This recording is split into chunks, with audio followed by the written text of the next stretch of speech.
또 각자의 자리에서 예배할 수 있게 해주심에 감사드립니다.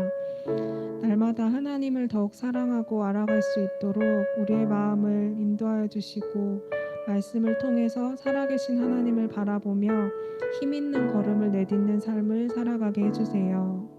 지난주 이제 생일이었던 이한이, 시안이 그리고 병배 오빠를 위해 기도합니다. 이제까지 인도하신 하나님의 은혜를 각자의 삶 속에서 늘 기억하게 하시고 하나님을 사랑하며 받은 은혜를 흘려보내는 귀한 삶을 살아갈 수 있기를 기도합니다. 또 직분자 교육을 하고 있습니다. 교육 가운데 은혜를 더하여 주시고 교회와 사람들을 하나님의 시선과 마음을 가지고 섬길 수 있도록 매 모임 가운데 하나님께서 은혜를 부어주시길 기도합니다.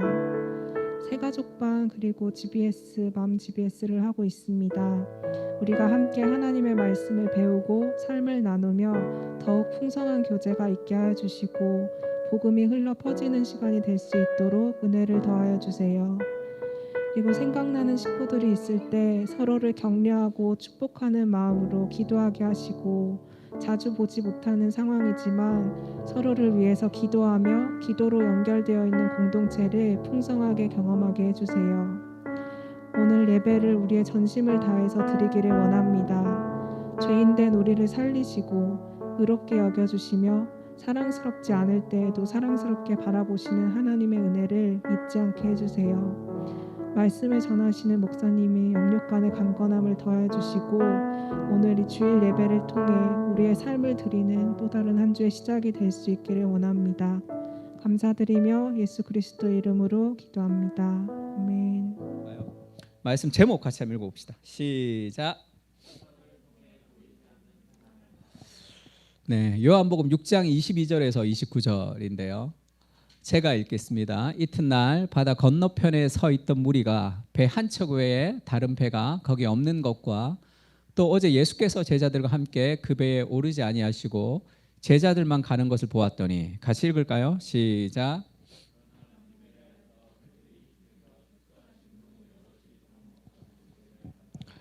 무리가 거기에 예수도 안 계시고 제자들도 없음을 보고 곧 배들을 타고 예수를 찾으러 가버나움으로 가서 예수께서 대답하여 이르시되 내가 진실로 진실로 너에게 이르노니 너희가 나를 찾는 것은 표적을 본 까닭이 아니요 떡을 먹고 배부른 까닭이로다.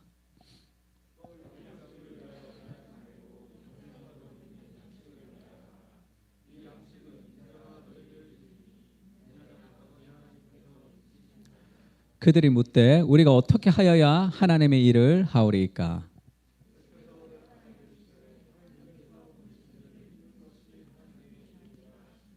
아멘. 지금 오병이의 기적이 끝이 나고 예수님이 이제 무리를 걸어서 이제 건너편으로 가셨죠. 제자들이 그 배를 타고 갈 때 예수님이 이제 무리를 걸어서 그들과 함께 건너편으로 갔습니다. 근데 이제 다른 사람들이, 오병이어를 경험했던 사람들이 이제 예수님을 만나러 가는 거예요. 근데 바다 건너편에 가서 이제 만났습니다. 랍비여 언제 여기 오셨나이까 하니 예수께서 이르시되 내가 진실로 진실로 너에게 이르노니 너희가 나를 찾는 것은 표적을 본 까닭이 아니요 떡을 먹고 배부른 까닭이로다, 이렇게 얘기했어요. 그러니까 예수님을 만나기 위해서 그들이 지금 무리를 걷지는 않았지만 그들이 건너편까지 예수님을 찾으러 막 다닌 거야. 그러니까 얼마나 열심히 있어. 지금 예수님을 만나기 위해서 열심을 가지고 예배를 참석하고 열심을 가지고 교회에 나오고 뭐 그런 거예요. 근데 예수님이 그들의 그 열심, 예수님을 찾는 그들에게 너희가 나를 찾는 것은 표적을 본 까닭이 아니요 떡을 먹고 배부른 까닭이다, 이렇게 얘기했습니다. 그러니까 열심히 기도하고 열심히 말씀을 보고 열심히 교회 생활을 하는 그 목적이 뭐냐 하면 결국 나를 위한 거라는 거죠. 그것이 종교죠. 종교와 복음이 다른 거는 한 가지예요. 종교는 나를 위해서 신앙생활 하는 겁니다. 예전에 제 전설의 고향 봤는데 누가 간절히 막 그렇게 이렇게 그 절을 했어요. 부처님 앞에서. 그러니까 부처님이 이렇게 그 금이었는데 부처님이 눈을 이렇게 빼줬다는 거예요. 그걸 팔아서 이렇게 뭐 그 사람이 살다가 훔쳤다, 네가 훔쳤다, 그렇게 해서 이 사람이 걸렸어요. 근데 안 훔치고 내가 그렇게 계속 비니까 부처님이 주셨다. 그렇게 해서 막 그 오해를 받다가 결국은 막 간절히 다시 막 절을 해. 그러니까 부처님이 다시 한번 빼주는 그런 게 있었습니다. 그러니까 누명을 벗는 그런 일이 있었어요. 제가 어릴 때 그때 교회를 안 다닐 때라 굉장히 감동적으로 봤는데, 인간의 마음 속에 있는 본성적 종교가 뭐냐면, 내가 간절히 노력하면, 내가 열심히 일하면 복을 받는다라는 생각에, 그게 자기중심성인 거죠. 복음은 완전히 달라요. 복음은 내가 아무것도 할 수 없다는 것을 인정하고 그리스도가 나를 위해 무언가를 해주는 겁니다. 그것이 복음이에요. 그러면 그것을 받은 사람은 우리도 누군가를 위해 아무런 대가 없이 무언가를 희생하며 행하며 살아갈 수 있는 삶, 그렇게 해서 하나님의 나라가 이 땅 가운데 은혜가 퍼지는 삶이에요. 근데 열심을 갖고 오지만 그게 자기의 어떤 만족을 위해서 오는 것이다. 예수님은 그렇게 얘기했습니다. 표적을 본 까닭이 아니요 떡을 먹고 배부른 까닭이로다. 이게 무슨 얘기냐면, 표적이 영어 성경에는 사인스예요. 사인. 그러니까 예수님의 기적, 오병이어는 그 자체의 어떤 목적이 있는 것이 아니라, 너희가 배고프니까 너희의 배고픔을 내가 달래주겠다는 게 아니란 말이에요. 그거라면 매번 그렇게 예수님이 해주셔야지. 매번. 그래서 너희가 이제 밥하지 마라. 이제 내가 매일 이렇게 오병이어를 줄 것이다가 아니라, 이게 표적이라는 것은 사인이에요. 사인이라는 것은 그것을 통해서 뭔가를 보여주는 거예요. 그래서 컴퓨터 바탕화면에 아이콘 같은 거예요. 아이콘을 클릭하면 그 안에 있는 내용으로 들어가잖아. 그게 예수님의 기적이라는. 그러니까 오병이어를 보면서 뭐를 봐야 되냐면, 보이지 않는 세상에 있는 하나님의 세계로 들어가야 된단 말이에요. 근데 그렇지가 않았어요. 그걸 보고 자기 이제는 예수님을 만나면 내 삶에 배부르겠구나, 이제 내가 어떤 충족감을 가지겠구나라고 생각을 했단 말이에요. 예수님이 그것을 지금 지적하고 있습니다. 그렇게 신앙생활 하는 것이 아니다. 그것은 나를 찾는 잘못된 목적이다. 그렇게 얘기하고 있습니다. 그러면서 27절 그렇게 얘기하죠. 같이 한번 읽을까요? 시작. 썩을 양식을 위하여 일하지 말고 영생하도록 있는 양식을 위하여 하라. 그들이 썩을 양식을 구하고 썩을 양식을 위해서 일하고 거기에 매몰되어 있기 때문에 예수님을 통해서도 그것을 얻고 싶은 거예요. 그 삶의 방향이 바뀌지 않으면 신앙의 본질을 못 보는 거죠. 이 기적과 역사를 통해서 내 삶의 유익만을 생각할 수가 있습니다. 그러면 썩을 양식이 도대체 무엇이고 영생하도록 있는 양식이 무엇입니까? 그런 궁금한 게 생기죠. 예수님이 그렇게 얘기합니다. 하나님의 떡, 하늘의 양식이 있다는 거예요. 하늘에서 내려와서 세상에 생명을 준다. 그러면서 그렇게 얘기하죠. 나는 생명의 떡이니, 이렇게 얘기합니다. 요한복음에 나오는 나는 무엇이니라는 것은 모세가 하나님을 만났을 때 I am that I am 할 때 하나님의 자기 계시와 똑같은 거예요. 그러니까 이 헬라어로 에고 에이미, 나는 무엇이다, 나는 무엇이다. 이것이 예수님이 하나님으로서의 자기 선언입니다. 나는 생명의 떡으로 왔다. 그래서 그 생명의 떡, 이 영적인 양식을 봐야 되는데, 오병이어를 통해서 36절에 그러나 내가 너희에게 이르기를 너희는 나를 보고도 믿지 않은 한인도다. 왜 보고도 믿지 않죠? 그것이 눈이 가려워져 있기 때문에 그렇습니다. 내 안에 있는 무엇을 충족시키고 싶은 그 어떤 욕망, 그것이 예수님의 기적을 보면서 참된 생명의 양식으로 나가야 되는데 그걸 보지 못하는 거죠. 보이는 세상과 보이지 않는 세상 속에서 보이지 않는 세상이 자기 삶의 주된 가치관이기 때문에 그렇습니다. 오늘날도 똑같죠. 오늘날은 물질주의 세상 속에 살고 있습니다. 그래서 우리의 간절한 소망이 뭐예요? 더 잘 돼서 더 잘 먹고 더 잘 사는 것이 삶의 목적이 되는 그런 역사상 가장 세속적인 시대를 우리가 살아가고 있죠. 그것이 부끄럽지 않은 시대를 살아가고 있어요. 한 40년, 50년 전만 해도 그거는 굉장히 부끄러운 일이죠. 그런데 지금은 그게 전혀 부끄럽지 않은 그런 시대를 살아가고 있어요. 보지만 너희가 믿지 않는다. 오병이어를 통해서 하늘의 양식을 봐야 되는데 이 땅의 양식만 보고 있다는 거죠. 왜 그런가 하면 그들의 눈이 가려워졌기 때문이다 그렇습니다. 하나님의 진노가 불의와 진리를 막는 사람, 진리를 이 불의로 막고 있어요. 그러면 그의 삶은 경건치 않음과 의롭지 않음이 나타나는 거죠.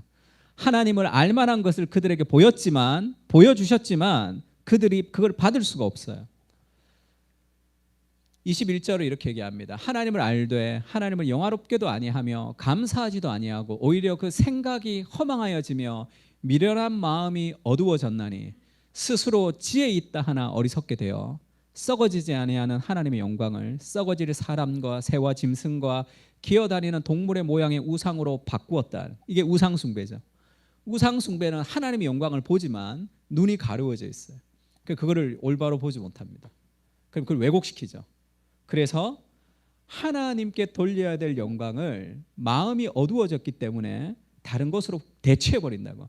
하나님께 영광을 돌려야 되는데 다른 것을 추구하는 거죠. 썩어질 사람과 새와 짐승과 기어다니는 동물의 모양으로 바꾼다는 것은 하나님보다 더 사랑하는 무언가가 하나님이 아닌 이 땅의 피조물 중에 있다는 거죠. 돈일 수도 있습니다. 어떤 사람은 연애일 수도 있어요. 사랑. 어떤 사람은 관계. 어떤 사람은 인정. 어떤 사람은 자기가 통제하는 것. 그것이 자기 삶의 어떤 주된 하나님인 경우가 있어요. 그것이 사라지면 그 자기 인생이 무너지는 그런 경향을 가지고 있는 거죠. 골로새서 3장 5절에 이런 말씀이 있습니다. 같이 한번 읽어볼까요? 그러므로 시작.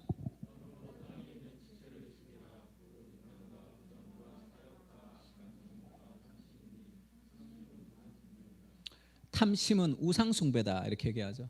왜 그러면 그 예수님의 오병이어를 통해서 생명의 양식을 보지 못하고 자기의 만족을 추구하면서 예수님을 찾는가 하면 그의 마음 속에 있는 탐심을 제거하지 못한 거예요. 탐심은 굉장한 건데 탐심이 이제 우상 숭배다 이렇게 얘기했습니다. 그러니까 이게 왜 그렇게 위험하냐 하면 탐심이라는 게 우리가 새가족반 할 때 다 배웠던데 기독교 기본 진리 공부하죠. 거기서 죄의 실상과 성격이라는 파트가 있습니다. 이거 오늘 할 텐데 사실 우리 오늘 하는 건데 죄의 실상과 성격이 있어요. 죄의 실상이 뭐냐면 모든 사람은 다 죄인이라는 거예요. 죄의 보편성입니다. 모든 사람은 다 죄인이에요. 그 다음에 죄의 성격이 뭐냐면 죄의 성격은 속이는 거예요. 모든 사람이 다 죄인인데 죄의 성격은 죄는 우리를 속이는 겁니다. 그 중에 특히 탐심, 그거는 우리의 눈을 가리기 때문에 우리를 속여요. 어떻게 표현하면 좋을까요? 사람들이 죄를 회개할 때 대부분의 자기의 죄를 회개할 때 뭐 음란 그러면 그 자기 죄라고 생각해. 근데 탐심은 그렇게 죄라고 생각하지 않습니다. 내가 회개할 때 하나님 탐심 때문에 너무 힘들다고 탐심을 회개하는 사람은 많지가 않아요. 왜냐하면 내가 그렇게 탐욕적이지는 않다고 생각하는 거죠. 탐욕은 무언가 돈 많고 재벌들이나 탐욕스럽고 나는 돈이 없기 때문에 탐욕스럽지 않다라고 생각하는 것이 있는데 그것이 눈이 가려워진 거란 말이에요. 그게 눈이 가려워지는 거죠. 그게 탐심의 굉장히 중요한 그런 뭐라 그럴까요? 속임이죠. 속임. 예전에 유행했던 그 로버트 기요사키라는 사람이 쓴 부자 아빠 가난한 아빠라는 책이 있습니다. 이게 지금도 교보문고 베스트셀러 가면 제가 어제 확인했더니 11위더라고. 이게 20년 기념판이에요. 20주년. 그러니까 20년 동안 팔렸어요. 20년 동안. 부자 아빠, 가난한 아빠. 자기 아빠는 가난한 아빠였어요. 자기 친구 아빠가 부자 아빠입니다. 그러면서 그럼 부자 아빠와 가난한 아빠가 뭐가 다르냐는 거죠. 우리 아버지는 뭐 교수였고 학생들을 가르쳤는데 청렴결백하게 가르쳤어요. 근데 가난하게 살았고 부자 아빠는 뭐 공부를 많이 안 하셨는데 부자가 되셨어요. 제일 큰 차이는 눈이에요. 눈. 부자 아빠는 걸어가면 아 이거 돈 되겠다 이거 돈 되겠다라고 보이고 가난한 아빠는 황금을 멀리하기 때문에 그게 안 보이는 거죠. 그거는 시력이 좋다는 게 아니잖아요. 그것은 그의 삶이에요. 그의 삶과 그의 관심과 그의 노력과 그의 모든 삶의 정체성이 눈으로 드러나는 거죠. 우리 아들은 야구장에 가면 야구 좋아하는데 우리 아들은 어릴 적 초등학교 때부터 야구 좋아했어요. 찐팬이야. 야구의 찐팬. 그래서 미국에서 야구의 관객들이 점점 줄어드는 것을 안타깝게 생각해요. 야구 없어질까 봐. 완전 찐팬이라 야구장에 가면 아이들 뭐 사 먹죠. 우리 아들은 안 먹습니다. 안 먹어요. 물도 안 마셔요. 거기에 집중해야 돼. 말 시키지 마. 말 시키지 마. 그래. 야구장에 가면 응원하죠. 응원 절대 안 합니다. 응원은 경계에 공 하나하나를 놓치지 않는 거야. 그건 많이 알기 때문이죠. 그러면 공이 커브 공인지 이게 직구인지 스트라이크인지 볼인지 볼 카운트 하나하나가 의미가 있단 말이에요. 그게 뭔가를 보는 눈이죠. 그렇지 않은 사람들은 그러니까 우리 아내가 처음에 지금 우리 아내도 그 야구 박사예요. 아들 키우다가 메이저리그 전문가입니다. 거의. 처음에는 우리 아내가 잘 모를 때는 이렇게 공을 잡으면 언더베이스 3루에서 홈으로 들어간단 말이야. 공 잡았는데 왜 들어가지? 그러면 우리 아들이 말을 안 해요. 설명하기가 힘들거든. 그냥 봐요. 이렇게 얘기한다. 그러니까 단순히 보이는 것은 그냥 시각이 아니란 말이에요. 그의 삶이죠. 부자 아빠, 가난한 아빠가 차이는 그 눈입니다. 눈은 단순한 눈이 아니에요. 그것은 그가 어떤 인생을 살아왔는지에 대한 어떤 고백이죠. 마찬가지입니다. 영적인 것이 보이지 않는다는 것은 그의 삶이 육적인 삶으로 똘똘 뭉친 삶을 살았기 때문에 그것을 보지만 보지 못하는 거예요. 마태복음 그렇게 얘기하죠. 너희를 위하여 보물을 땅에 쌓아두지 말라. 거기는 좀과 동독이 해하며 도둑이 구멍을 뚫고 도둑질한다. 너희 보물을 하늘에 쌓아두라. 거기에는 좀이나 동독이 해하지 못하며 도둑이 구멍을 뚫지도 못하고 도둑질도 못하느니라. 내 보물이 있는 곳에 내 마음도 있다. 이 마음이 가 있는 곳에 보물이 있다. 이렇게 얘기하면서 예수님이 좀 재밌는 얘기를 하죠. 눈은 몸의 등불이니 그러므로 내 눈이 성하면 온몸이 밝을 것이요 눈이 나쁘면 몸이 어두울 것이니. 이게 무슨 말이에요? 돈을 얘기하면서 보물을 하늘에 쌓아두라. 네 보물이 있는 곳에 내 마음이 있다 얘기하면서 눈 얘기를 왜 하는 거죠? 눈이 어두우면 모든 것이 제 기능을 해도 아무것도 할 수 없는 거죠. 그러니까 눈은 몸의 등불인데 눈이 성하면 다 밝아요. 눈이 나쁘면 온몸이 어두울 것이다. 이것이 탐심이죠. 우리 눈을 가립니다. 그럼 여러 가지가 다 제 기능을 하는 거지만 그의 삶의 방향이 표적을 보고 떡을 먹고 배부른 방향으로 계속 간단 말이에요.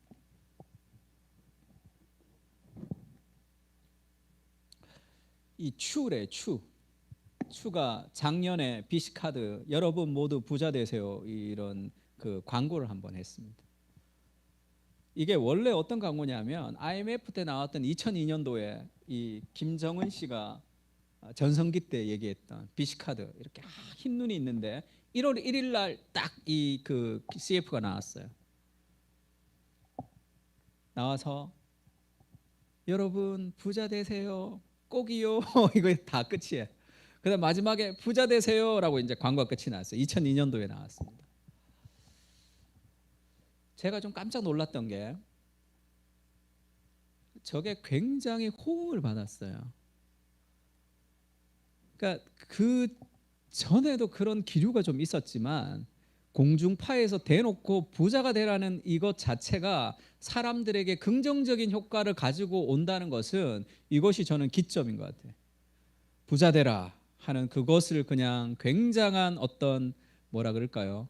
새해 소망으로 가지는 거죠. 인생에 부자가 되는 것이 삶의 목적이라고 생각하며 살아가는 사람들이 많습니다. 이따가도 얘기하겠지 그건 얼마나 노예 같은 삶인지 몰라요.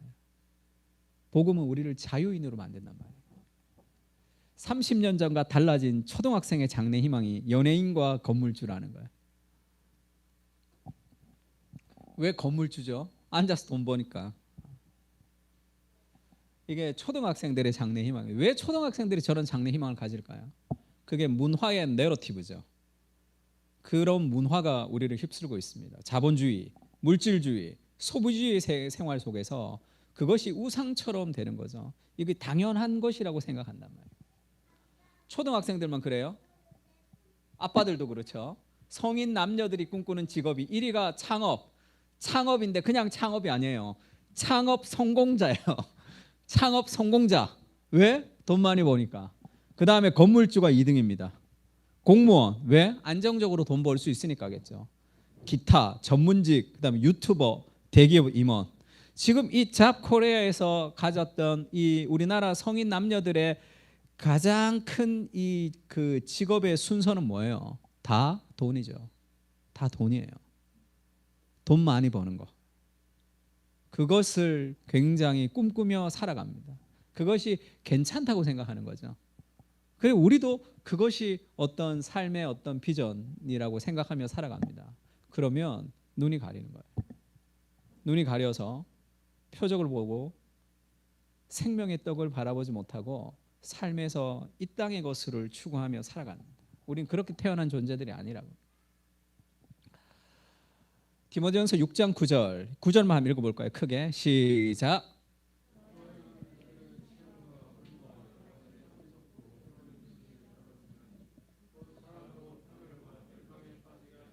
지금 부한 사람들에게도 얘기하고 부하려 하는 자들은 이게 뭐예요?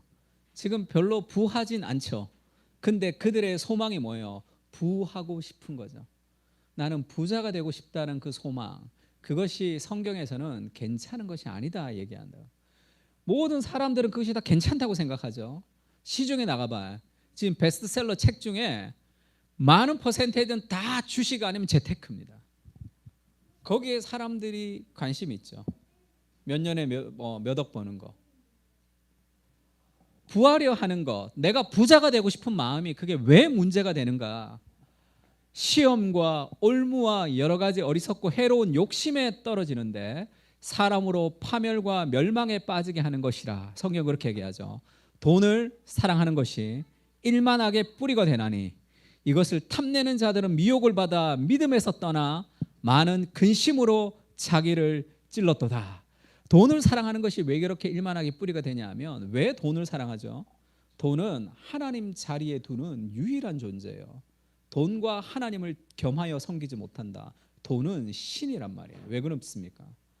돈이 있으면 우리에게 뭘 주죠? 돈이 우리에게 안정감을 준다고. 돈은 우리에게 힘을 줍니다. 돈은 상황을 통제하게 해줘요. 하나님이 줄 수 있는 그것을 돈이 준단 말이에요. 그래서 사람들은 그것을 잡으려고 그러죠. 그래서 더 많은 돈을 통해서 상황을 통제하고 내가 힘을 가지고 내가 원하는 것을 하고 싶어하는 그런 어떤 능력이 돈 안에는 있단 말이에요. 그래서 돈을 우리가 잘 다뤄야 됩니다. 그것에 대한 바른 방향, 그것을 추구하게 되면 노예가 되는 거예요. 그것은 돈이 많아도 그것에 우리가 자유롭지 못한 상황이 된다.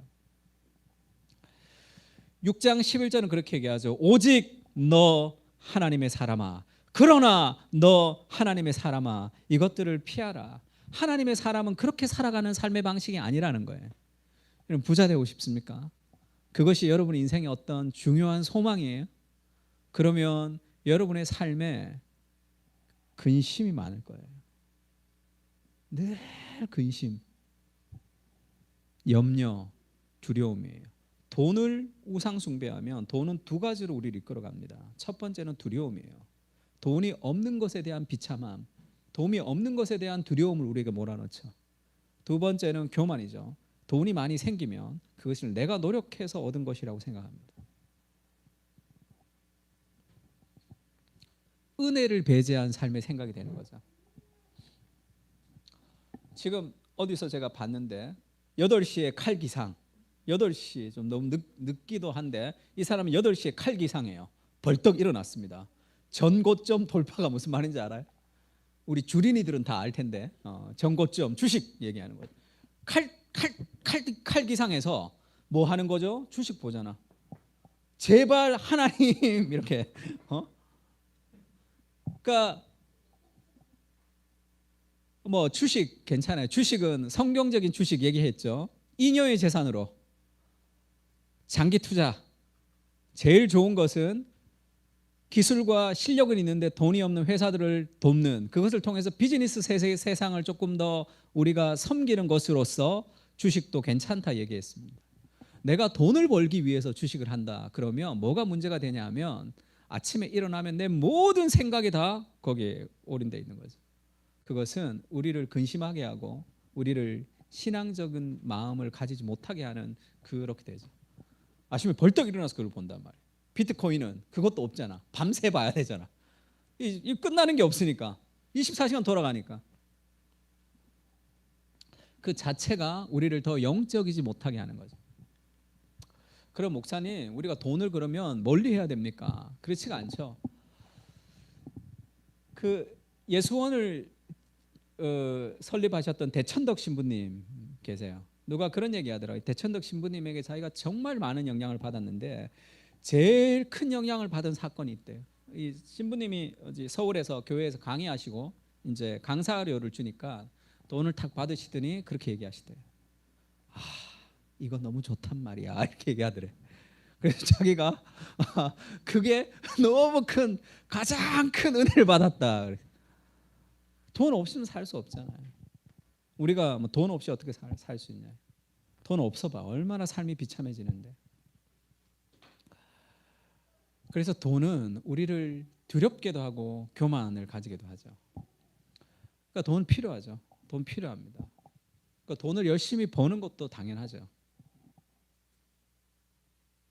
똑같은 직장에서 더 많이 돈을 주는 직업이 있다면 그것으로 옮기는 것 자체가 문제가 되지는 않습니다.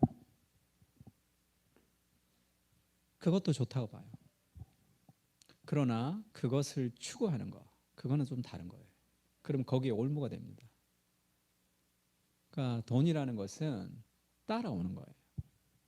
내가 쫓아가는 게 아니란 말이에요. 그러면 거기에 노예가 된다고요.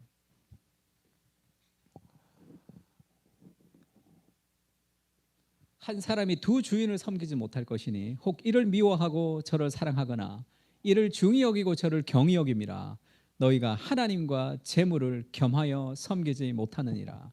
성경에서 하나님의 권위, 하나님의 위치에 오를 수 있는 그것은 이 돈밖에 없습니다. 재물, 만몬, 신이에요. 신. 돈은 어마어마한 힘, 하나님이 줄 수 있는 힘을 가지고 있단 말이에요. 하나님과 돈을 겸하여 섬기는, 그러니까 우리는 돈 없이 살 수 없지만 하나를 사랑하고 하나를 경히 여겨야 된단 말이에요. 순서, 사랑의 순서가 중요한 거죠. 저희가 뭐 핸드폰도 사랑하고 뭐 노트북도 사랑하고 아껴서 써야 되겠죠. 그거를 얼마나 좋은 거야. 또 뭐 강아지도 사랑하고 아껴서 키우는 게 좋죠. 우리 자식보다 강아지를 더 사랑한다고 생각하면 그거는 사랑의 순서에 문제가 있는 거예요. 하나님이 세우신 사랑의 질서를 파괴하는 겁니다. 그러면 엮이는 가정이 될 수밖에 없어요. 마찬가지죠. 부부가 있고 자녀가 있죠. 자녀를 남편과 아내보다 더 사랑하는 모든 가정은 그 엮이는 가정이죠.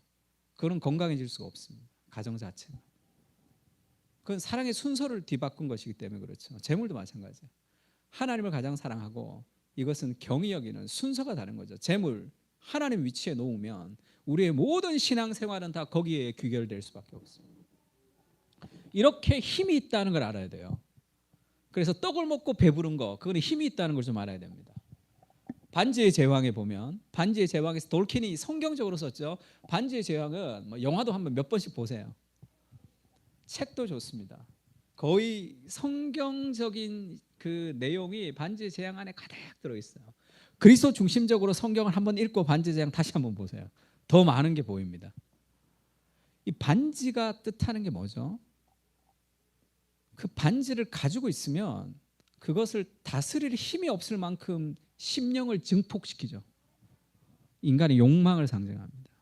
그래서 누가 그 호빗들이 그 반지를 가지지. 왜? 걔네들은 그래도 그나마 그 사람들 중에 제일 뭐가 없어요? 욕심이 없단 말이에요.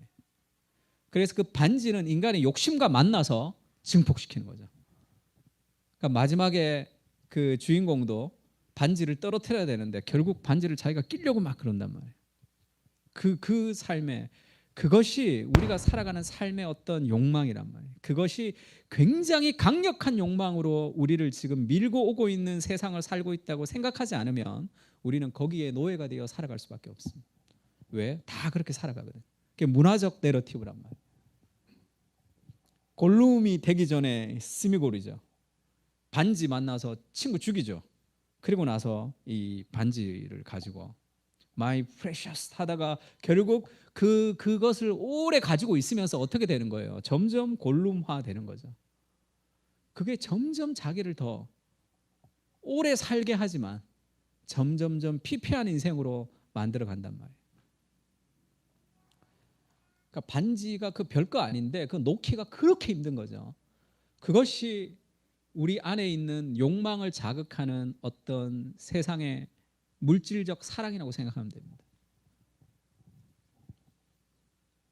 그만큼 힘들고 위험한 거죠. 그것이 하나님을 가장 사랑하지 않으면 그것을 우리가 통제하기가 쉽지 않은 그런 세상을 살고 있습니다. 예수님이 나는 생명의 떡이다 이렇게 얘기하면서 광야에서 만나를 내린 것처럼 하늘에서 주신 생명의 떡이다 이렇게 얘기해요. 그래서 광야에서 이스라엘이 만나를 주신 것이 결국 그리스도의 생명의 떡을 상징하는 것이었다 이렇게 해석해 주셨습니다. 예수님이 세례를 받으시고 시험을 받으러 광야로 가셨죠. 이것은 광야에 40년 동안에 방황했던 이스라엘을 대신해서 예수님이 가셨다 얘기했습니다. 40일을 밤낮 금식한 줄인 후에 시험하는 자가 나타나죠. 이 돌들로 떡덩이가 되게 하라. 예수님이 밤낮 금식하셔서 이 돌들로 떡덩이가 되게 하라 그랬을 때 이스라엘은 그 돌들이 떡덩이가 되게 하는 것에 인생을 투자하는 거죠. 왜? 배가 너무 고프니까. 배가 너무 고프니까. 예수님이 그렇게 얘기하죠. 사람이 떡으로 살지 않고 하나님 입으로 나오는 말씀으로 살 것이라 이렇게 얘기합니다. 근데 사람들은 여기까지 가지 않아요. 왜? 여기서 돌들로 떡덩이가 되게 하는 것에 관심이 있습니다. 왜? 배고프니까. 그게 우선이니까. 내가 너무 없으니까. 내가 너무 힘드니까 그것을 채운다. 이렇게 탐욕은 우리를 가리는 거죠. 그것이 심각하게 하나님으로부터 멀어지게 하는 거지만 이게 너무 없다 지금. 그렇기 때문에 이것을 추구하는 것은 당연하다 생각하면서 우리의 눈을 가리면서 살아가게 합니다. 그렇지가 않아요. 지금 이 광야에서 예수님이 지금 이 승리하신 이것이 이스라엘의 시험과 똑같았어요. 8장 12절에 보면 신명기에는 그렇게 얘기합니다. 하나님께서 40년 동안을 광야의 길을 걷게 하신 것을 기억해야 돼요. 너를 낮추시며 시험하사 내 마음이 어떠한지 명령을 지키는지 알려 하심이라. 40년 동안 광야를 방하게 하신 이유는 내 조상들도 알지 못하던 만나를 내게 먹이신 것은 사람이 떡으로 사는 것이 아니요 여호와의 입에서 나오는 모든 말씀으로 사는 줄을 알게 하려고 하셨다는 거죠. 그 레슨을 이스라엘은 그것을 극복하지 못했습니다. 출애굽기는 그렇게 얘기하죠. 그래서 그들의 관심은 뭐예요? 광야에서 힘드니까 그들이 그렇게 얘기합니다. 이스라엘 자손이 그들에게 이르되 우리가 애굽 땅에서 고기 가마 곁에 앉아 있을 때 떡을 배불리 먹었을 때 여호와의 손에 죽었다면 좋았을 것을 이렇게 얘기해요. 애굽은 노예의 삶이지만 애굽은 배고프지 않은 삶입니다. 가나안으로 가는 삶은 배고픈 삶이에요. 배고프고 힘든 삶이죠. 그것을 선택하며 살아가는 거죠. 그렇지 않고 내가 떡을 먹고 배부른 것을 추구하는 삶은 백투 이집트. 광야에서 가나안으로 들어가지. 광야에서 가나안으로 들어가기 위해서 하나님 우리를 트레이닝 시키는 거죠. 왜? 자유인으로 살게 하고 싶단 말이에요. 그런데 사람들은 돌아가려고 합니다. 왜 그렇죠? 힘드니까, 돈이 없으니까, 어려우니까. 그래서 그것을 추구하며 살아가는 삶으로 신앙생활을 할 때가 많은 거죠. 출애굽기 16장 4절에는 이런 말씀이 있습니다. 같이 한번 읽어볼까요? 그때에 시작.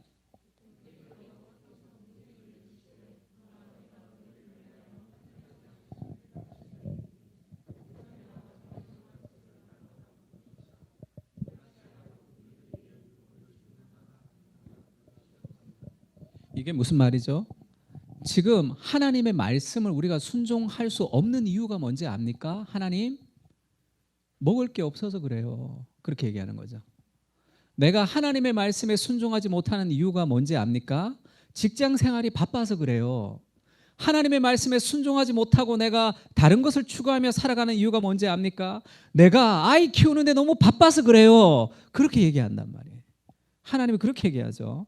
그때 여호와께서 모세에게 말씀하십니다. 보라, 내가 너희를 위하여 하늘에서 양식을 비같이 내린다. 그래, 그러면 너희가 일하지 않고 하늘에서 양식을 내가 좀 내려줄게. 그리고 뭐를 얘기하죠? 백성이 나가서 일용할 양식을 날마다 거둘 것이라. 이같이 하여 그들이 내 율법을 준행하나 아니하나 내가 시험하리라. 그것이 환경의 문제가 아니고 너의 마음의 문제라는 거죠. 그것이 하나님, 내가 왜 이렇게 말씀도 못 보고 기도도 하지 못하며 내가 그렇게 살아가는지 아십니까? 삶이 너무 바쁘기 때문이에요. 내가 이게 힘들기 때문이에요. 내가 시간이 없기 때문이에요. 그래? 그러면 내가 만나를 좀 내려줄게. 그러면 네가 내 율법을 준행하나 아니하나 한번 보자. 그것이 먹고 사는 문제가 아니라 마음의 문제라는 거예요. 마음이 무슨 문제죠? 우선순위가 바뀌었다는 거죠. 무엇을 마실까? 무엇을 먹을까? 염려하지 말라. 이것은 다 이방인들이 구하는 것이라. 너희 하늘 아버지께서 이 모든 것이 너에게 있어야 할 줄을 아시느니라. 왜 염려하고 두려워하죠? 하나님이 내 아버지가 되신다는 그 삶의 안정감이 없기 때문이에요. 그래서 이것이 채워지고 나면 그러면 내가 하나님께 뭔가를 드리겠다. 이것이 뭐가 되고 나면 내가 뭘 하겠다. 그렇게 탐심은 우상 숭배하도록 우리를 가린단 말이에요. 우리의 눈을 가린다. 버리고 복음을 선택한다. 그러면 돈 없이 쫄쫄 굶으면서 산다가 아니라 하나님을 우선적으로 생각할 때는 내 삶의 안정감과 만족이 있단 말이에요. 자족이 있는 거예요. 그래서 애굽과 가나안은 애굽은 풍족한 곳이라고 생각하면 돼요. 애굽은 편안한 곳입니다. 애굽은 노예의 삶이지만 배고프지 않는 삶이에요. 가나안은 내가 싸우고 정복해야 될 땅이란 말이에요. 그게 적과 꿀이 흐른다 할 때 그것은 환경적으로 좋다는 뜻이 아니에요. 환경적으로 좋은 것은 애굽입니다. 나일강이 범람하기 때문에 농사를 안 지어도 비옥한 것이 애굽이란 말이에요. 거기 있는 퇴적물을 그냥 확 강이 범람하면서 온 밭에다가 다 뿌려줘서 애굽은 가만히 있어도 풍족한 곳이에요. 발전하는 곳입니다. 광야에서 하나님의 말씀을 배우는 그 과정이 있어야 되고 훈련의 과정이 있어야 되고 가나안은 우리가 영적으로 싸우며 정복해야 될 땅이란 말이에요. 그건 힘든 삶이에요. 그건 어려운 삶입니다. 그런데 왜 하나님이 우리를 그렇게 부르실까요? 노예의 삶으로 살아가는 것이 아니라 하나님이 우리를 자유인의 삶으로 살게 하고 싶단 말이에요. 자본주의 시대 속에 이 흘러가는 이 시스템 속에서 늘 날마다 걱정하며 살아가는 그런 노예의 삶이 아니라 무엇을 먹을까 무엇을 마실까를 살다가 죽어가는 인생이 얼마나 비참한 인생이에요. 우리는 그것을 위해서 사는 존재가 아니라는 거죠. 인생엔 의미가 있어야 된단 말이에요. 인생엔 해석이 있어야 된다 얘기하는 거죠. 너의 인생은 그냥 보이는 것을 따라 먹고 마시고 풍족한 것, 그것을 위해서 네가 태어난 존재가 아니라 네 인생에 더 참된 가치, 어렵지만 도달해야 될 그런 삶의 목적이 있는 인생을 하나님 우리로 살게 하고 싶단 말이에요. 오병이의 기적을 통해서 그 세상을 봐야 되는데 그걸 보지 못하고 신앙을 통해서 나의 만족을 추구하는 삶으로 더욱더 기도하는 것이죠. 돈을 사랑하지 말고 있는 바를 족한 줄로 알라. 어떻게 있는 바를 족한 줄로 압니까?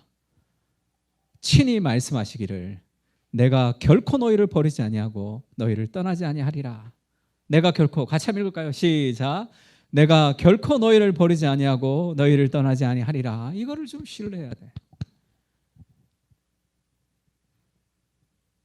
하나님이 나를 버리지 않고 떠나지 않는다는 이 삶의 확신이 우리를 돈의 노예가 되지 않게 한단 말이에요. 우리에게 보이지 않는 세상으로 우리를 가게 한단 말이에요. 그래서 인생을 더 큰 의미를 추구하며 그것이 아닌 또 다른 삶의 사명을 추구하며 살아갈 수 있도록 한다는 거죠. 너희는 먼저 그의 나라와 그의 의를 구하며 살아가는 그런 세상의 빛과 소금으로 우리를 살게 한단 말이에요. 내가 결코 너희를 버리지 않고 너희를 떠나지 않는다는 이 삶의 안정감을 먼저 누릴 필요가 있습니다. 이건 돈이 우리에게 주는 것이 아니에요. 돈이 우리에게 주는 것 같지만 결코 우리에게 주지 못합니다. 바울이 그렇게 얘기하죠. 우리 주 예수 그리스도의 은혜를 너희가 알거니와 부요하신 이로서 너희를 위하여 가난하게 되심은 그의 가난함으로 말미암아 너희를 부유하게 하려 하심이라. 이것이 복음이죠. 바울이 헌금을 얘기하면서 복음을 얘기합니다. 우리 안에 있는 두려움은 이 돈이 없을 때 가지는 삶의 두려움, 내 것을 나눠주면 나도 살 것이 없을 것 같은 그런 삶의 두려움이 있는 거죠. 하나님이 나와 함께 하신다는 삶의 안정감이 우리의 것을 나누게 해요. 돈의 문제가 아니라 마음의 문제죠. 그리고 내가 내 힘으로 내가 돈을 벌었다 하는 그 교만이 돈을 나누지 못하게 하는 거죠. 이것이 하나님의 은혜로 주신 것이라고 생각하면 하나님의 은혜로 우리에게 들어오는 많은 것들, 더 많은 물질의 축복을 받을 수도 있겠죠. 하나님의 은혜로 주신 것이라고 생각하면 그것을 더 나눌 수가 있습니다. 그래서 하나님이 우선적이 되지 않을 때 우리는 그것의 노예가 되며 두려움과 교만 가운데 살아갈 수밖에 없지만, 하나님의 은혜가 우리의 삶의 가장 우선순위가 될 때 우리는 그것을 다스리며 살아갈 수 있다. 두려움과 자존심이라는 그 교만을 극복하며 살아갈 수 있는 거죠. 예수님이 광야로부터 마귀에게 시험을 받으셨어요. 예수님이 시험을 받기 전에 예수님이 세례를 받는 장면이 사복음서 전부 다 등장합니다. 예수님의 탄생하는 크리스마스도 사복음서 전부 다 나오지 않죠? 근데 지금 세례와 시험 받는 것은 사복음서에 다 나와요. 예수님이 이 광야의 시험을 이길 수 있었던 힘은 무엇입니까? 너는 내 사랑하는 아들이요 내 기뻐하는 자라나는 이 음성이에요. 그 하나님의 음성이 우리의 삶의 현실의 문제에 안정감을 가지고 극복할 수 있는, 하늘의 세상을 가지고 삶의 질서를 잡을 수 있는 무엇이 된단 말이에요. 돈이 있고 없고의 문제가 아니란 말이에요. 없으면 그것을 어느 정도 채워야 된다고 생각하며 노예가 되고, 있으면 그것에 만족하지 않습니다. 미국에서 파워볼 당첨자, 파워볼, 왜 파워볼이라고 할까요? 이 복권이, 로또가 1등이 안 나오면 쌓이잖아요. 쌓여가지고 이 파워볼 로또 당첨자가 된 당첨자 16억 달러, 1조 몇 천억을 받았어요. 이 사람이 인터뷰를 했는데 11조를 낼 것이다 이렇게 얘기했습니다. 여러분 어떻게 생각하세요? 10몇 년 전에 미국에서 로또에 당첨된 사람이 그것 중에 1억 원을, 1억 달러를 그 구세군에게 헌금했습니다. 구세군 지도자들이 모여서 그걸 다시 돌려줬어요. 우리는 그것을 받을 수 없다. 그것은 건강하지 못한 삶의 돈이라는 거죠. 그렇게 번 돈을 하나님 앞에 헌금으로 받을 수 없다 하면서 돌려준 일이 있습니다. 만약 여러분 중에 로또 당첨돼서 목사님 우리 교회 건축합시다 그러면 나는 어떻게 생각할까? 회의를 거치겠죠. 회의를 거치면 여러분은 어떻게 투표할 것 같습니까? 그게 무엇이 우리를 이끌어가고 있는 거죠? 일각에서 우려가 아니라 지금 이 11조 냈는데 일각에서 우려해서는 안 돼요. 제가 노트북을 하나 자꾸 이게 서가지고 중간에 선다 그랬죠. 우리 그 처형이 미국에서 오시면서 지난주에 오셨는데 맥북 자기 중고 이렇게 고장 났던데 한번 고친 게 있다는 거예요. 새 거 샀다고 그거를 좀 하나 이렇게 준다고 해서 제가 가지고 왔습니다. 근데 제가 이제 맥북을 안 써봤으니까 제가 글을 쓸 때 스크리버너라는 그 프로그램을 갖고 글 써요. 아주 좋은 프로그램이에요. 근데 윈도우는 쓰지만 맥북을 다시 사요. 맥에는 다시 스크리버너를 사야 되는 거예요. 그래서 스크리버너라고 쳤더니 이런 게 뜨더라고요. 글쓰기 어플 스크리버너 50% 할인받기 2022년 최신도 50% 할인받을 수 있다는 거예요. 그러니까 가봤어요. 이 사이트가 뜨더라고. 이 사이트가 뭐냐면 웹 소설을 쓰는 사이트예요. 여기 가입해서 프로젝트를 하고 웹 소설을 5만 자 이상 쓰면 50% 쿠폰이 나옵니다. 근데 그걸 5만 자 썼는지 안 썼는지 확인을 안 하기 때문에 5만이라고 쓰면 쿠폰이 나온다는 거예요. 그럼 그걸 가지고 50% 이제 그 스크리버너를 50%로 살 수 있다. 처음에는 50% 산다니까 얼마나 좋아요. 들어가서 막 봤더니 웹 소설을 쓰는 거. 그러니까 그 쿠폰을 왜 주는 걸까요? 글 쓰는 사람들에게 스크리버너를 좀 이용하라고 하는 그것을 회사와 연결해서 하는 거겠죠. 저는 웹 소설을 쓰질 않습니다. 그리고 5만 자 소설을 쓰지도 않겠죠. 그러면 5만이라고 치고 50%를 받는 거, 인간 고상섭에게는 딱 맞는 일이지만 하나님이 사랑하시는 나에게는 어울리지 않는다 생각했어요. 그렇게 하고 싶은 마음이 많지. 그럼 싸게 살 수 있으니까. 내가 아주 윤리적인 사람이라 나는 그것과 어울리지 않는다. 저는 그렇게 생각하지 않습니다. 저는 그것과 딱 어울리는 존재예요. 나는 그렇게 살아가는 걸 너무 좋아합니다. 또 그것을 싸게 샀어. 싸게 살 수 있는 거 있어. 그렇게 사람들에게 소개하는 것도 좋아하는 그런 인간이라고. 근데 그렇게 살 수 없었던 것은 하나님이 사랑하시는 나에게는 어울리지 않는 일이죠. 그게 하나님에게는 어울리지 않는 일이에요.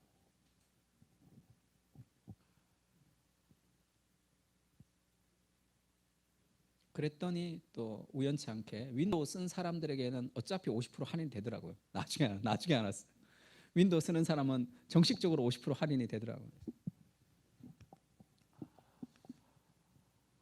리차드 포스트가 그렇게 얘기했어요. 돈은 지금 우리 세상에서 가장 성스러운 것이 되었다는 거예요. 돈을 비하하고 모독하고 짓밟는 것이 도움이 된다는 거예요. 돈을 밟아 뭉개라. 이 단어가 맞나 모르겠네. 돈을 비하하라. 돈을 당신의 가치 등급에서 저 아래로 내려라. 그리고 무엇보다도 돈에게 가장 불경한 것에 참여하도록 하라는 거야. 돈을 막 밟고 돈을 비하하고 돈이 완전 비참하게 지도록, 그 돈신이 아주 비참해지도록 해라. 불경한 것에 참여하도록 하라. 이게 뭘까요? 즉 거저주라. 이렇게 얘기합니다. 그것이 우리가 돈을 버는 삶의 목적이죠. 오늘날의 자본주의 사회, 초기 자본주의, 후기 자본주의, 지금 막 갈등이 있죠. 정치가 바뀔 때마다 갈등이 있죠. 초기 자본주의는 뭐예요? 그 정부가 개입하지 않는 생산자 위주죠. 자본이 있는 사람만 승리하고 그렇지 않은 사람은 다 망하는 세상이에요. 후기 자본주의면 정부가 개입합니다. 그래서 아르바이트도 자르지 못하게 하고 다양한 혜택을 줘요. 그것이 또 문제가 되죠. 아르바이트들이 뭉쳐가지고 절대 우리가 자르지 않겠다고 노조를 결성하고 하고 그러면 가격을 떨어뜨리지 못하기 때문에 생산자들이 힘들어하면서 인플레이션이 막 발생할 때도 있는 거죠. 결국은 둘 다 자본이 있는 사람들만 성공하는 것이고 한쪽은 다 피해를 보게 돼 있죠. 그래서 정부가 들었을 때마다 지금 이 초기 자본주의 같이 정부가 개입하지 말아야 된다. 요즘 얘기하는 신자유주의, 그 세상으로 막 가는 거죠. 그러면 생산자들은 좋지만 분배가 안 이루어지는 거죠. 정부가 적극적으로 개입해야 된다. 분배가 이루어지지만 생산이 이루어지지 않는 그 어느 것 하나도 제대로 된 세상을 만들 수 없는 세상 속에 있잖아요. 그래서 이 지글러 같은 사람은 자본주의를 파괴해야 된다 이렇게 얘기해요. 어떻게 파괴해? 근데 대안이 없다고. 피케티나 여러 가지 사람들이 얘기하는 유일한 대안은 한 가지예요. 돈이 많은 사람들이 가난한 사람들을 위해서 거저주는 거, 세금 내기를 기뻐하는 거, 그거 외에는 자원을 분배할 수 있는 길은 세상에 없습니다. 지금의 자본주의 세상 속에서 왜 열심히 일하죠? 거저주기 위해서. 그렇게 열심히 일해서 절약해서 많은 사람들을 섬기고 돕기 위해서 우리의 재물과 시간과 에너지가 사용될 때 그게 돈 신으로부터 자유로워지는 거죠. 우리를 유혹하는 돈의 노예가 되지 않고 살아가는 삶은 돈에게 아주 불경스러운 일에 참여하도록 하는 거야. 돈이 너무 자존심 상하도록 그걸 소유하고 그것을 욕망하고 그것을 절대반지처럼 숭상해야 되는 그 돈에게 아주 저급하게 우리가 돈을 취급함으로 돈이 우리에게 원하는 삶의 욕망의 무언가를 행하지 못하도록 하는 것, 그것이 우리의 삶의 방향이 되어야 되는 것, 그것이 하나님 나라를 위해서 살아가는 삶의 방향입니다. 마지막으로 에베소서 말씀하고 좀 마칠까 하는데요. 성령 충만을 얘기하면서 술 취하지 말라, 성령으로 충만하라 이렇게 얘기하죠. 술 취하는 것과 성령으로 충만한 것에 다양한 차이가 있습니다. 왜 하필 술이라고 얘기했을까요? 우리를 지배하는 것도 있지만 위에를 보면 어떻게 행할지를 자세히 주의하여 지혜 없는 자 같이 하지 말고 지혜 있는 자 같이 하라는 거죠. 지혜 없는 자와 지혜 있는 자의 차이가 뭡니까? 세월을 아끼지 못하는 거죠. 술 취하는 건 시간을 낭비하는 겁니다. 성령 충만은 세월을 아끼는 거예요. 지혜 있게 세월을 아낀다고. 여러분 부자가 되고 싶습니까? 그래서 정말 부자가 되려면 어떻게 해야 되는지 알아요? 시간과 돈과 에너지를 거기다가 많이 투자해야 된다. 그렇지 않고 부자가 됩니까? 주식 하나 성공하려면 어떻게 해야 되는지 어마어마하게 공부해야 되죠. 매일 유튜브 보면서 그것을 묵상해야 되죠. 그래도 부자가 될까 말까. 이게 교보문고에 있는 재테크 가면 이렇게 많아요. 근데 문제가 뭐냐면 그것을 우상으로 삼게 되면 어떻게 되냐면 우리가 성공하지 못하면, 우리가 부자가 되지 못하면, 우리가 마음을 다해서 그것을 붙들지 못하면 우리는 패배자가 됩니다. 그 성공과 돈이라는 신은 나에게 매정해요. 내가 아무리 노력해도 거기에 도달하지 못하면 가차없이 네 인생은 이 실패자라고 나를 가차없이 내치는 신이에요. 그리고 내가 성공하면 어떻게 되죠? 교만해집니다. 내가 내 힘으로 내가 이것을 이루었기 때문에. 그렇지 않은 사람에 대한 비판과 비난이 가득해요. 비판과 정죄가 많은 사람치고 똑똑하지 않은 사람이 있습니까? 내가 뭔가를 좀 모르는 사람이 있어요? 그렇지가 않다고.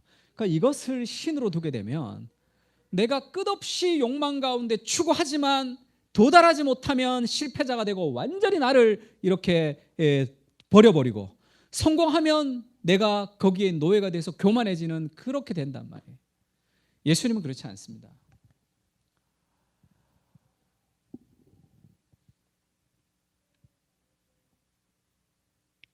예수님 우리에게 율법을 지키라 이렇게 얘기하죠. 그래서 율법을 지키지 못하면 가차없이 우리를 버리고, 율법을 지키면 우리를 선택하는 게 아니잖아. 우리는 율법을 지키지 못하는 사람이라는 걸 예수님이 알죠. 그래서 예수님이 우리와 결혼을 했는데 우리는 예수님을 배신하는 결혼 생활을 하는 사람들이란 말이에요. 예수님 우리를 버리지 않죠. 예수님이 우리가 받아야 될 형벌을 자기가 대신 다 받았습니다. 우리가 지켜야 될 율법의 요구를 예수님이 다 지키셨어요. 예수 그리스도를 우리가 가장 큰 하나님, 가장 높은 사랑으로 삼을 수 있는 비결이 뭐냐면 우리의 모든 실패를 정죄하지 않는 유일한 신이기 때문에 그렇죠. 그분은 우리의 모든 연약함, 우리의 실패, 우리의 능력 없음, 우리의 무기력함을 다 이해하시고 그것을 대신해서 우리를 지신 그분이 우리를 살려주신단 말이에요. 다른 어떤 것도 우리를 그렇게 그런 자유함을 주지 못해요. 계속 끊임없는 경쟁 속에서 도태될까 두려워하고 그것을 잡으면 교만해지게 우리를 만들어 갑니다. 그러니까 자유하지 못하죠. 피로사회 같은 책을 보면 우리가 얼마나 필요하게 살아가요. 자본주의 세상 속에서. 그리스도는 우리에게 자유하게 합니다. 우리를 자유하게 하면서 우리를 다스리시는 분이시죠. 그게 오병이어를 통해서 우리가 봐야 될 참된 하늘의 뜻이란 말이에요.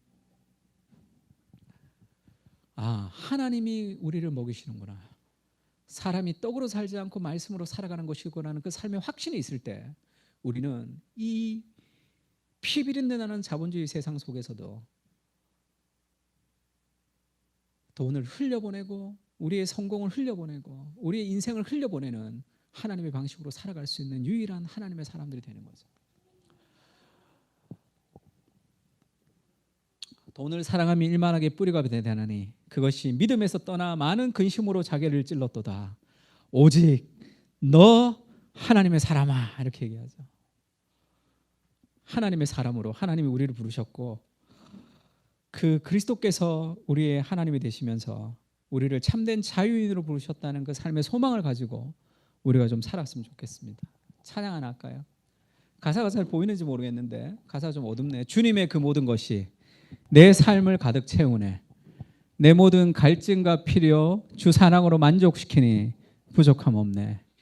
나의 공급자 또 내 생명 놀라우신 하나님, 내 인생의 하나님이 공급자가 되시고 주 나의 상급 삶의 이유 놀라우신 하나님, 주님의 그 모든 것이 내 삶을 가득 채우네. 내 모든 갈증과 필요를 주의 사랑으로 만족시키니 부족함이 없습니다. 그렇게 한번 고백했으면 좋겠습니다.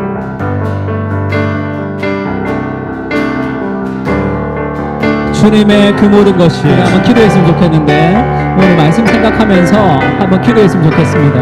하나님, 자본주의 세상 속에, 물질주의 세상 속에 보이지 않는 것보다 보이는 것을 위주로 살아가는 이 세상의 문화적인 내러티브 속에 주님, 우리가 살고 있습니다. 보이지 않는 하나님의 세상을 바라볼 수 있게 해달라고. 그래서 하나님이 주시는 삶의 안정감으로 우리가 돈을 다스리며 살아가는, 우리가 물질을 다스리며 살아가면 하나님마저도 떡을 먹고 배부른 목적과 대상으로 삼는 것이 아니라 우리의 삶의 모든 인생의 방향이 자유인으로 살아갈 수 있도록 이 노예의 세상의 한가운데, 바벨의 세상의 한가운데 하나님의 나라를 세우며 살아가는 복의 통로가 될 수 있게 해달라고 같이 한번 기도했으면 좋겠습니다. 다 같이 기도하겠습니다. 돈을 사랑하지 말고